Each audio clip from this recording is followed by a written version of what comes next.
The Omada hardware controller, OC200 or OC300, provides centralized management of your EAPs, switches, and routers in the Omada network. In this video, we'll show you how to set up the controller via web browser. Step 1. Connect the controller to your local network. For OC300, you can connect the power port to a power socket and connect the Ethernet port to the switch.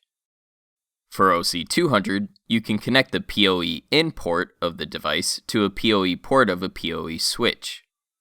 To set up the controller via the Omada cloud, make sure your controller has an internet connection. On default settings, when the controller has internet, the cloud LED will flash slowly. After connecting your PC to the internet, you can set up the controller using a web browser on the PC.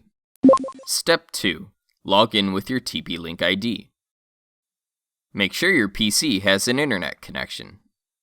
Launch a web browser on your PC and go to the Omada cloud. omada.tplinkcloud.com. Enter your email and password and click Login to log in with your TP-Link ID.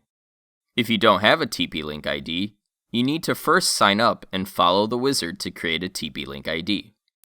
Step 3. Add the controller to your TP-Link ID. Click Add Cloud Controller. Verify that the cloud LED of the controller is flashing slowly. If not, make sure the controller has an internet connection. If it is still not working, try to push the reset button and hold for 5 seconds to reset the controller back to factory default and then try again. Click Next. Enter the device key printed on the bottom of the controller. Then type the characters in the image. Click Next. The controller is now successfully added to your TP-Link ID. Click Done. Step 4. Set up the controller. Click Launch to enter the setup wizard of the controller. Finally, follow the wizard to set up the controller.